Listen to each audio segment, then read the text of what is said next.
My wife, our 3 children, and I decided to move to a peaceful countryside location, we did so with the enthusiasm of embarking on a new phase of our lives. After years spent in the hectic city life, we were eager to find a quieter and more welcoming place to raise our family. The place we moved to seemed to offer everything we were looking for: a relaxed atmosphere, proximity to nature, and a warm and supportive community. To realize this dream, we had to save for several years and wait for the right time in our careers. It was a period of preparation and anticipation, but once everything was arranged, we dove into this new adventure with determination and joy. As soon as we moved, we immediately felt like we had found our corner of paradise, far from the chaos and stress of urban life. We found a cozy house in a family-friendly neighborhood where neighbors knew each other and helped one another. It was exactly what we were looking for, a place where we could put down roots and feel part of a community. However, our happiness was soon disturbed by a disturbing event. One evening, as I was coming home from work, I found a dog lying on the road, presumably hit by a car and left there.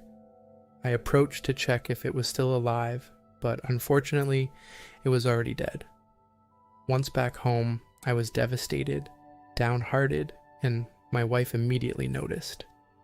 With a concerned look, she asked if I was okay, so I told her what had happened.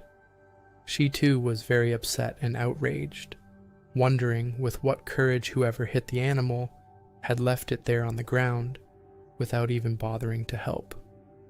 The next morning, I left home to go to work. Fortunately, I no longer thought about the previous day's event. In the afternoon, around 5 p.m., I returned home. I parked the car, and before entering the house, I met my neighbor whom I had never seen before. He welcomed me with a warm and friendly smile. He invited us to dinner at his house that same evening with his family. He seemed like a kind and good-hearted person. He lived with his wife and their 2 daughters. That evening, around 8 p.m., we went to our neighbor's house for dinner, and I brought along a bottle of good wine.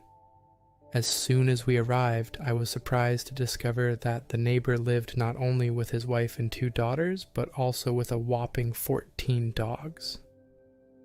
When he told me, I couldn't believe my ears. He seemed to be an animal lover, and shortly after he took me to his garage to show me all of his dogs. We stayed there for about an hour as he enthusiastically explained the characteristics of each one.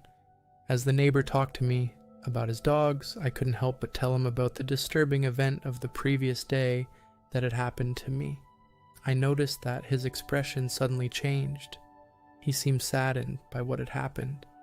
He asked if I knew who did it, but I replied that unfortunately, I had no idea. Meanwhile, my wife started chatting with the neighbor's wife, while my children enjoyed making friends with their kids. At some point, we realized it was almost midnight, and since I had to work the next day, we decided to say goodbye and head back home. We were happy to have met them. They seemed like a really nice family. That night, after we returned home, we heard dogs in the distance whimpering. We didn't know what to think.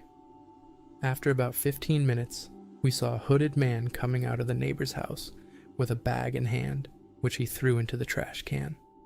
We began to wonder who it could be since it was dark and we couldn't see his face. We guessed it was the neighbor since he was coming out of his house. About 20 minutes later, we heard the dogs whimpering again. Shortly after, the same man came out again, and the scene repeated itself. He came out with another bag that he threw into the trash can. At that point, curiosity overwhelmed me. I waited for the lights in the neighbor's house to go out and for the whole family to go to sleep. As soon as the lights went out, about 15 minutes later, I quietly left the house and approached the trash bin outside their home to see what was in those bags.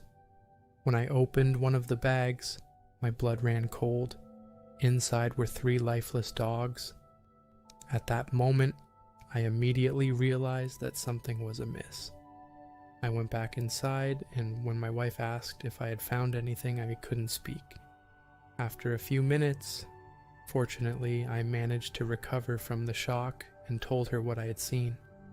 Her face expressed terror. We couldn't believe that those people who seemed so kind and with whom we had dinner could be capable of such a thing. We immediately called the police, who arrived within minutes. We explained what had happened, and shortly after, they knocked on the neighbor's door to proceed with inspecting the house. However, they found no incriminating evidence linking the neighbors to those lifeless dogs. As if by magic, the dog bodies were no longer in the trash can.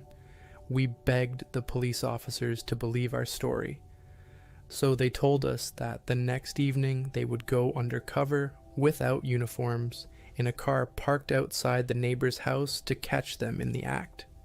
When the police officers left, the neighbor realized that we had called them, and he gave me a threatening look before quickly returning inside.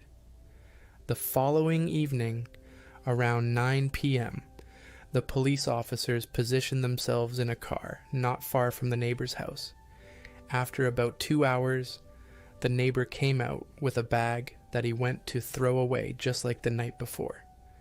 At that moment, the policeman got out of the car and rushed to see what was in that bag. Unfortunately, as expected, inside the bag was a lifeless dog. The neighbor was immediately arrested and charged with animal abuse. All the dogs in the neighbor's garage were taken by the officers and brought to safety. This story has deeply affected me. I will never forget it. The idea that behind the facade of normality and kindness, horrors like this can hide made me reflect on deceptive appearances and the complexity of human nature. However, I am grateful to have been able to contribute to ending that situation and to have helped those dogs be brought to safety.